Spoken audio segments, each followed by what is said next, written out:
سرکار نے فرمایا، صحابہ کرام نے سر جھکا دی، عقیدے بدل لیے اپنے۔ سرکار نے فرمایا ہجرت کرو، ہجرت کر لی۔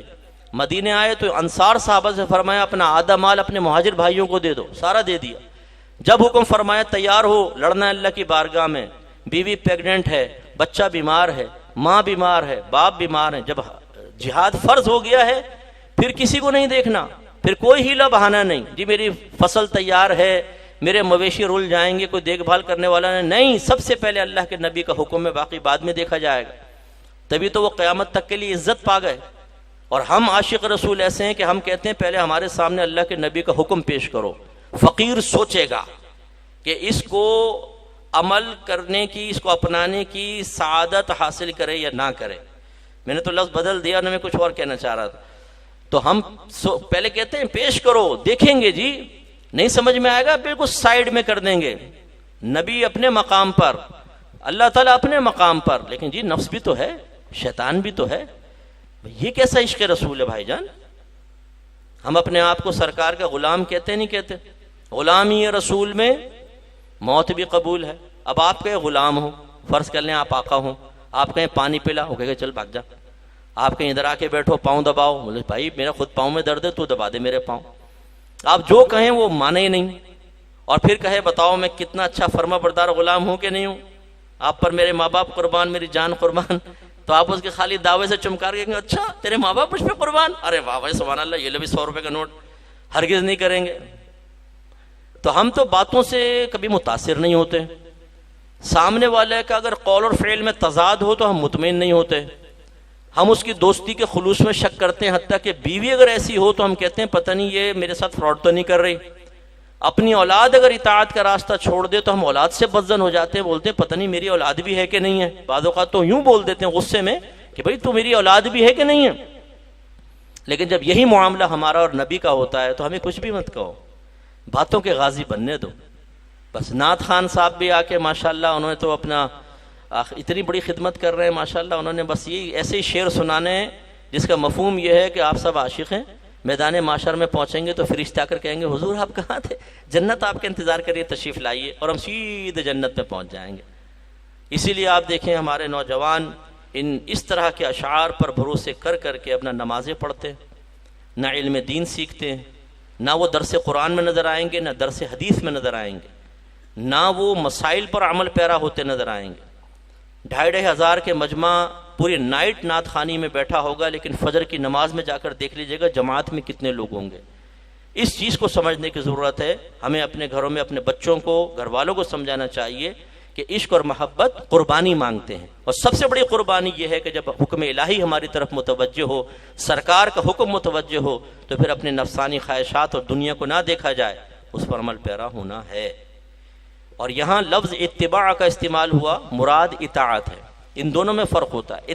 اطاعت کا مطلب ہوتا ہے حکم کے جواب میں اسی کے موافق کوئی عمل کرنا، یعنی حکم ماننا، اور اتباع کا مطلب ہوتا ہے کہ کسی کے عمل کو دیکھ کر چاہے حکم ہو یا نہ ہو اس کو اختیار کر لینا، یہ ہے اتباع۔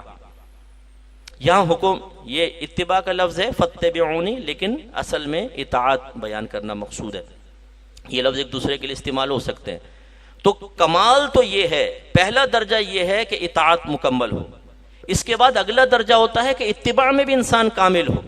میرے نبی نے جو کیا، چاہے حکم نہیں دیا، میں تو وہ بھی اختیار کروں گا کیونکہ میرے نبی نے کیا ہے۔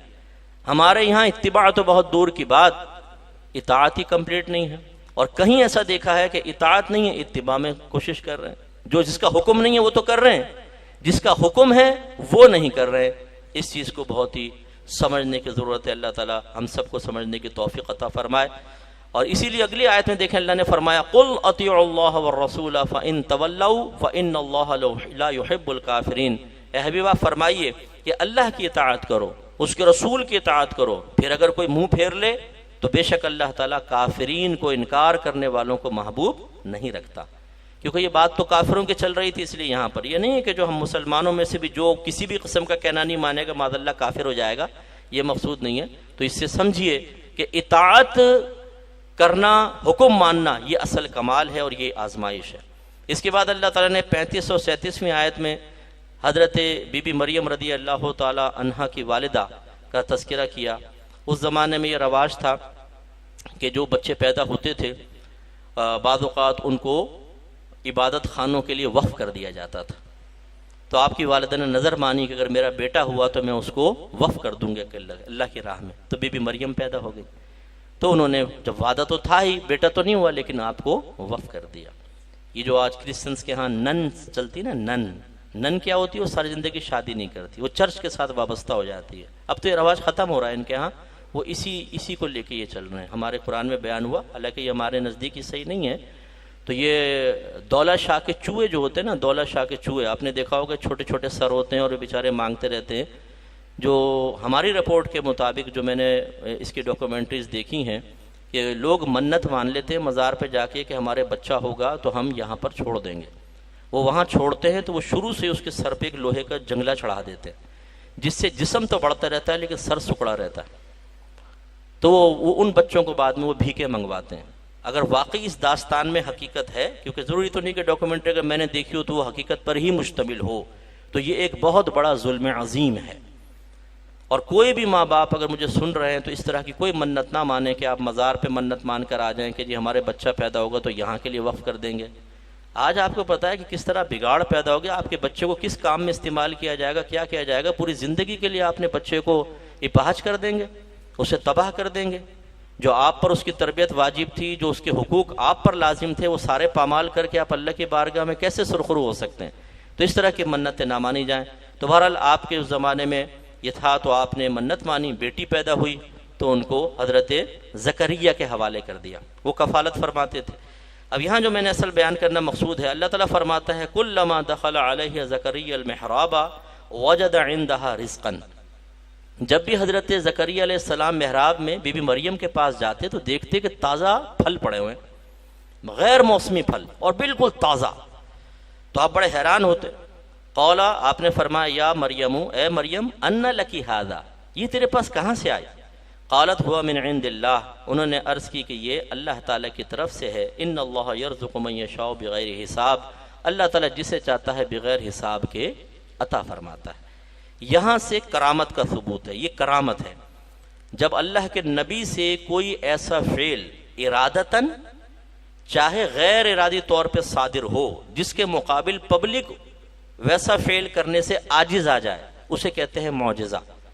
اور اگر ایسا کوئی فعل اللہ کے ولی سے صادر ہوتا ہے تو اس کو کہتے ہیں کرامت. تو میں نے قدرت اور عدم قدرت دونوں کا ذکر کیا. بعض اوقات ولی کو نہیں پتا ہوتا کہ مجھ سے ایسا ہوگا اور ہو جاتا ہے. مثال کے طور پہ کوئی بزرگ آ کے بیٹھے، بہت گرمی تھی، بارش شروع ہو گئی، تو آپ کہہ سکتے ہیں یہ ولی کی کرامت ہے. حالانکہ وہ کہیں بھی میں نے تو کوئی دعا بھی نہیں کی، میں نے کوئی اشارہ بھی نہیں کیا، لیکن کرامت، یہ کرامت ہے، اس سے اکرام سے نکلا ہے. یہ کرامت کا مطلب ہوتا ہے بزرگ ہونا. یہ بزرگی ظاہر ہوئی ہے ان کی، گویا کہ ان کی برکت سے ایسا ہوا ہے، تو اس کو، اس عمل کو یا اس چیز کو بطور کرامت اس بزرگ کی طرف منسوب کیا جا سکتا ہے. تو یہ بی بی مریم کے پاس تازہ پھل آتے تھے اللہ کی طرف سے، غیر موسمی پھل، تو یہ آپ کی کرامت ہے. تو یہ قرآن سے ثابت ہے کہ کرامت ہوتی ہے. اس کے بعد 45 اور 47ویں آیت میں اللہ تعالیٰ کی طرف سے بی بی مریم کو بشارت دی گئی.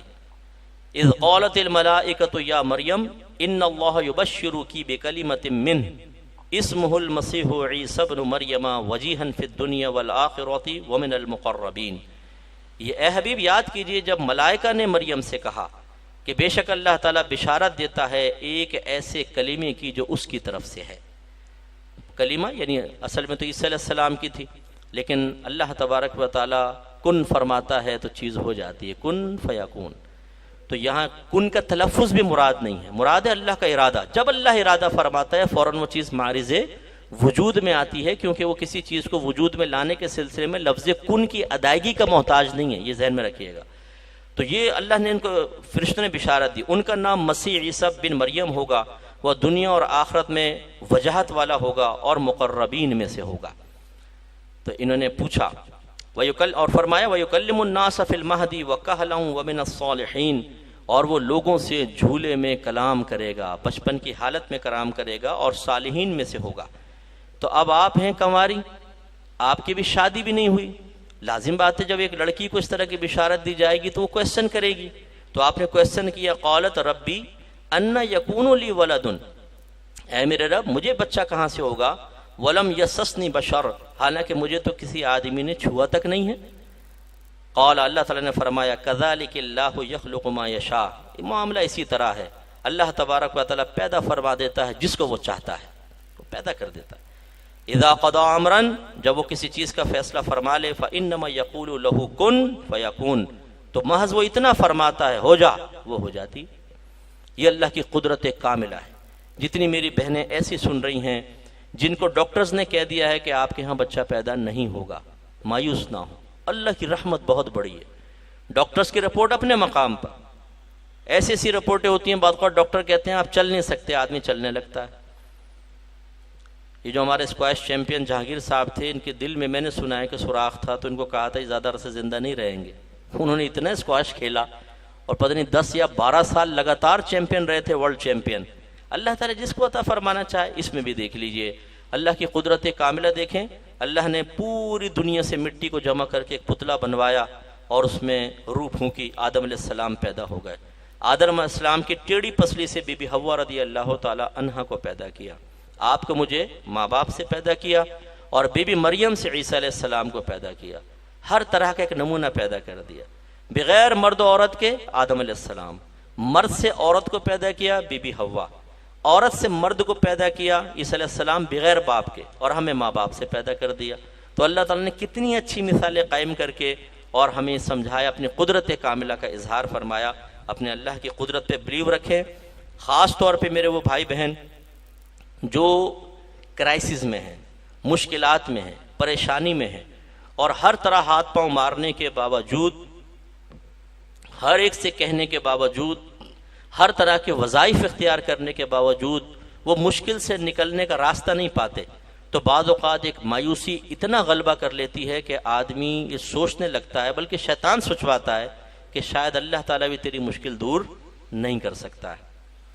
اسی لیے جو ایسی خاص طور پہ ہماری بہنیں ہوتی ہیں جو بہت ہی زیادہ پریشانی میں ہوتی ہیں، بچیاں جوان ہیں، رشتے اچھے نہیں آ رہے، کاروبار نہیں چل رہا، اور دیگر مسائل ہو گئے ہیں گھر میں، انہیں اگر کہیں نا آپ صبر کریں، دیکھیں اللہ مدد کرے گا، تو ان کو کچھ بلیف سا نہیں رہتا نا، تو کہتی ہیں کیسے کرے گا، یعنی وہ بتاؤ، ذریعہ بتا دو، پھر یقین آ جائے گا، ورنہ کیسے کرے گا۔ ہمارے رشتہ دار تھیں، ان کا ایسی تھا بیچاروں، کرائے کے گھر میں رہتی تھیں، جب بارش ہوتی تو چھت ٹپکتی، سامان گیلا ہوتا تھا، تو اللہ تعالیٰ ہمیں کوئی گھر دے دے، پتہ نہیں ہوگا کہ نہیں ہوگا۔ کسی نے کہا ہو جائے گا انشاءاللہ۔ کیسے ہوگا؟ اے اللہ تو دے دے، ٹوٹا پھوٹا ہی دے دے۔ وہ کچھ عرصے بعد ایسے اسباب بن گئے، ایک ٹوٹا پھوٹا گھر مل ہی گیا۔ تو بعد میں وہ کہتی تھی کاش میں اچھے گھر کو مانگ لیتی۔ میں نے کہا تھا ٹوٹا پھوٹا، اللہ نے ٹوٹا پھوٹا تو کہنے کا مطلب یہ ہے کہ پہلے مایوسی ہوتی ہے، پھر امیدوں کی نئی کرن جاگتی ہے، تو انسان کو پھر یقین آتا ہے۔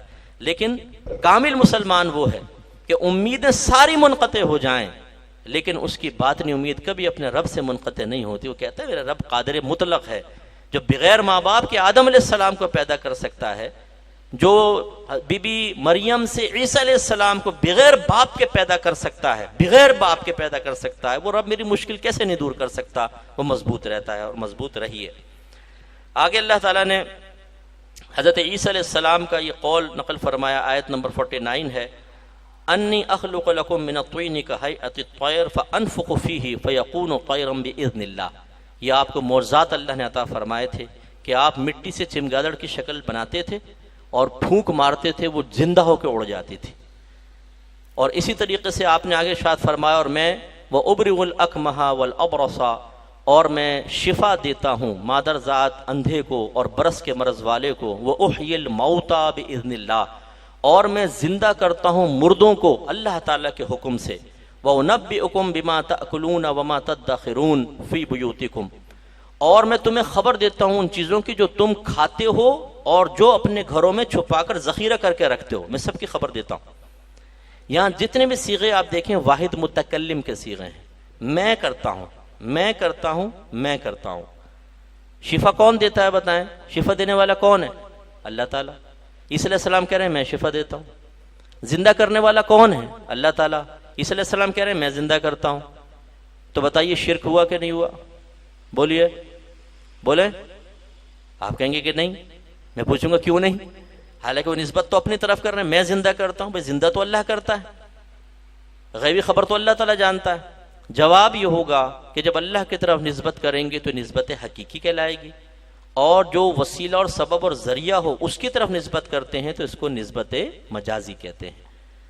مثال کے طور پہ ٹرک نے ایک آدمی کو کچل دیا تو ہم کیا کہتے ہیں؟ یہ ہے وہ ٹرک ڈرائیور جس نے اس آدمی کو مارا ہے، حالانکہ مارا تو اللہ نے، لیکن یہ وسیلہ اور ذریعہ بنا تو ہم اس کی طرف بھی نسبت کر سکتے ہیں، اور یہ کہنا تو بالکل ٹھیک ہے کہ اس کو اللہ نے مارا، اللہ تعالیٰ نے اس کو موت دے دی، ہے کہ نہیں؟ تو کیا کفر و شرک ہوتا ہے؟ نہیں۔ اس کا مطلب یہ ہوا جب صحیح سوچ، صحیح فکر، صحیح عقیدے کے ساتھ اس چیز کی نسبت کسی مخلوق کی طرف کر دی جائے جس کی نسبت حقیقتاً اللہ کی طرف کرنی ہو تو یہ کفر و شرک نہیں ہوا کرتا۔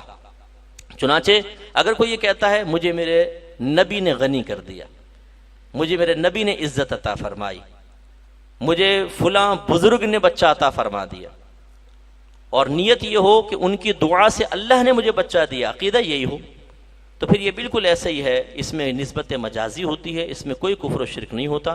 لہٰذا سمجھانا یہ مقصود ہے کہ اگر کوئی ایک عام آدمی کچھ اس قسم کا جملہ کہے جو ہمارے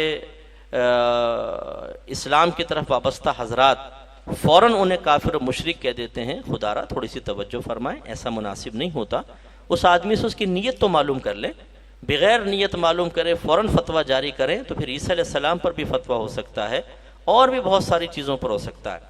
نبی کریم صلی اللہ علیہ وسلم کئی مرتبہ ایسا ہے جب صحابہ سے خطاب کرتے اور سوال کرتے کہ بتاؤ یہ تم جانتے ہو ایسا ہے، وہ کیا کہتے جواب میں؟ اللہ و رسولہ اعلم۔ کبھی بھی میں نے نہیں دیکھا انہوں نے یہ کہا اللہ اعلم، کبھی نہیں، رسول کو ساتھ شامل کرتے تھے، اللہ و رسولہ اعلم، اللہ اس کے رسول زیادہ جانتے ہیں۔ اور کبھی جواب میں نبی کریم نے یہ نہیں فرمایا کہ تم نے اللہ کے ساتھ مجھے کیوں شریک کر دیا، خالی یہ کہو اللہ جانتا ہے، میں کہاں جانتا ہوں۔ اب دیکھیں اللہ و رسولہ اعلم، دونوں زیادہ جانتے ہیں۔ اعلم اور عالم میں فرق ہوتا ہے، آپ جانتے ہیں، عالم کہتے ہیں جاننے والے کو، اور اعلم مانے دوسروں کے مقابلے میں زیادہ جاننے والا۔ اس لیے صحابہ کرام کا تو ایک عقیدہ ایک تو یہ تھا کہ اللہ اس کے رسول تمام مخلوق سے زیادہ جانتے ہیں، پہلی بات یہ۔ اب سوال یہ پیدا ہوتا ہے کہ یہاں تو کوئی وجہ فرق بیان ہی نہیں ہوئی، کوئی ایسا لفظی بیان نہیں ہوا جس سے یہ ظاہر ہو کہ اللہ کا علم زیادہ ہے، نبی کا علم کم ہے، بالکل برابر لگ رہے ہیں، اللہ اس کا رسول بہتر جانتے ہیں۔ تو لازم بات ہے کہ الفاظ میں نہیں ہے تو ذہن میں تو ہوگا نا، عقیدے میں تو ہوگا۔ اس کا مطلب ہے بعض اوقات الفاظ کا اعتبار نہیں ہوتا، عقیدے کا اعتبار ہوتا ہے، سوچ اور نیت، قصد، ارادے، اور اس کے پیچھے اس کی جو بھی مینٹلٹی ہے وہ اصل میں شرعی حکم اپنے اوپر لگواتی ہے، جائز یا ناجائز کا۔ لہٰذا صحابہ کرام کا عقیدہ یہ تھا اللہ اس کے رسول سب سے زیادہ جانتے ہیں، ایک ساتھ ذکر کیا، لیکن عقیدہ کیا ہے؟ اللہ رسول سے زیادہ جانتا ہے، یہ ان کا عقیدہ ہے، لیکن بیان نہیں کر رہے، دونوں کو ملا کے ذکر کر رہے ہیں، کسی نے شرک کا فتویٰ نہیں دیا۔ یہ ہے اصل چیز کہ اگر اللہ اس کے رسول کو ایک ساتھ ذکر کیا جائے، اللہ اس کے رسول نے ہمیں غنی کر دیا، اللہ اس کے رسول کا فضل ہے، تو بھائی کیسے شرک ہو جائے گا؟ اللہ کا فضل بغیر کسی کے دیے سے ہے، اور نبی کا فضل اللہ کی عطا سے ہے، ورنہ نہ ہو۔ یہ فرق ضرور اپنے ذہن میں رکھیے۔